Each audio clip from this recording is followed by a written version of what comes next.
Pernah nggak sih ngerasa suara kita sendiri tuh kayak tenggelam aja di tengah semua kebisingan di luar sana? Nah, kali ini kita bakal bedah sebuah kerangka kerja yang keren banget dari Nimi Mehta.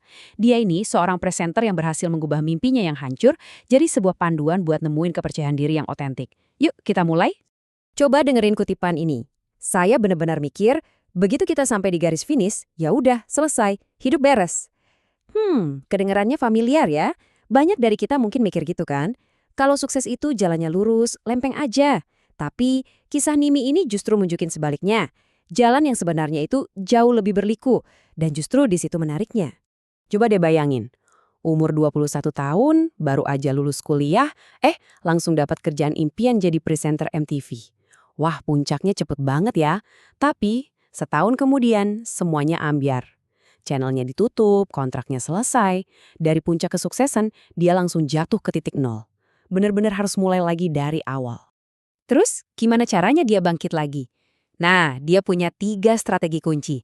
Pertama, dia percaya sama yang namanya kekuatan kedekatan. Maksudnya, dia ambil kerjaan apa aja, bahkan yang monoton sekalipun. Yang penting bisa tetap ada di gedung yang sama, di lingkungan industri yang dia mau. Terus ada juga kegigihan radikal. Dia ngirim email ke produser yang sama sebulan sekali selama 8 bulan. Gila kan? Tapi yang paling jadi game changer itu adalah cara dia ngelihat penolakan. Mindsetnya bener-bener berubah total. Dia mulai mikir gini, gimana kalau gue emang harus ngelewatin 50 kali penolakan, baru dapat satu iya? Nah, dengan cara mikir kayak gitu, setiap penolakan itu bukan lagi kegagalan, tapi malah jadi progres. Setiap kata enggak yang dia terima justru nggak bawa dia selangkah lebih dekat ke tujuannya.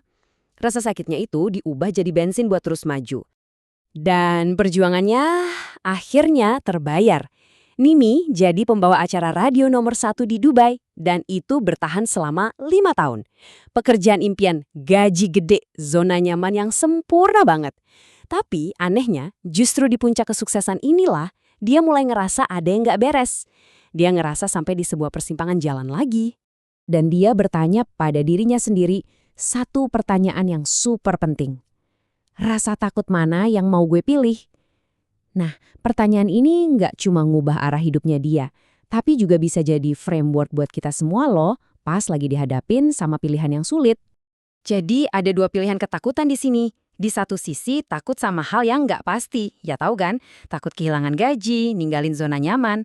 Tapi di sisi lain ada rasa takut yang lebih dalam lagi. Takut kalau dia bakal gitu-gitu aja, stagnan, nggak berkembang. Dan akhirnya dia sadar, rasa takut karena nggak bertumbuh itu jauh lebih serem daripada risiko kehilangan kenyamanan sesaat. Dari pengalaman inilah lahir sebuah pencerahan. Dia mengubah ceritanya jadi sebuah framework yang bisa dipakai semua orang. Yang dia sebut teori lapisan suara. Oke, sekarang kita bedah ya. Apa sih konsep intinya? Inti teorinya tuh sebenarnya simpel banget. Kita semua ini lahir dengan suara yang otentik, suara sejati kita. Tapi seiring berjalannya waktu, suara itu kayak terkubur di bawah lapisan-lapisan pengaruh dari luar. Kayak ekspektasi orang, opini orang lain, yang bikin kita jadi makin susah buat dengerin suara asli kita sendiri. Coba deh bayangin, lapisan-lapisan ini tuh numpuk terus sejak kita kecil. Mulai dari orang tua kita, guru di sekolah, media yang kita tonton, sampai, ya ampun, jutaan suara di media sosial sekarang. Tanpa sadar, setiap lapisan ini ngebentuk apa yang kita yakini, dan pelan-pelan ngejauhin kita dari diri kita yang sebenarnya. Oke, pertanyaannya sekarang, gimana dong cara kita ngupas semua lapisan ini? Nah, Nimi punya solusinya. Dia bikin proses 3 langkah yang praktis banget buat kita memulai perjalanan nemuin lagi suara sejati kita. Jadi, prosesnya dimulai dengan isolasi diri. Maksudnya, coba deh stop dulu semua suara dari luar, dari sosmed, dari omongan orang. Terus tanya ke diri sendiri, ini beneran maunya gue atau maunya orang lain? Kalau udah, langkah kedua, evaluasi. Coba lihat 5 orang terdekat kamu. Mereka ini bikin suara kamu makin kenceng atau malah bikin jadi redup.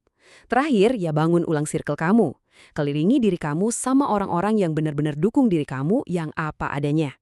Nah, hasil akhir dari semua proses ini apa? Sebuah definisi baru soal percaya diri yang sejati. Dan ternyata percaya diri itu bukan soal jadi orang yang paling berisik atau paling kenceng suaranya di ruangan. Justru sebaliknya, percaya diri yang sejati itu seringnya tenang. Itu adalah kekuatan buat diam sejenak, mikir dulu, baru merespons dengan bijak. Bukan cuma sekedar bereaksi impulsif.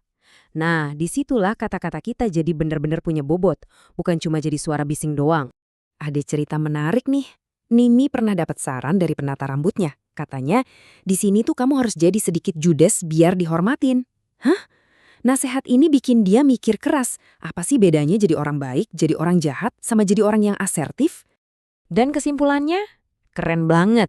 Ternyata kita nggak harus milih antara jadi baik atau jahat. Ada jalan tengahnya, yaitu jadi asertif. Asertif itu kemampuan buat nyampein batasan dan keinginan kita dengan jelas, tapi tetap hormat. Jadi kita bisa tegas tanpa harus kehilangan kebaikan hati kita. Oke, selain ngubah mindset, Nimi juga ngasih satu alat praktis yang, wah ini ampuh banget buat ngebangun percaya diri. Dan yang paling asik, kita semua bisa mulai ngelakuin ini hari ini juga. Caranya gampang banget. Bikin satu album foto khusus di HP kamu, isinya semua pencapaian kamu. Nggak peduli besar atau kecil ya, dari menang proyek gede sampai hal simple kayak, wah minggu ini gue berhasil masak makan malam. Terus, setiap kali rasa ragu sama diri sendiri muncul, buka album itu.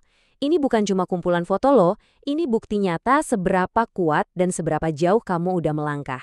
Sebagai penutup, saya mau tinggalin satu pertanyaan buat kamu renungin.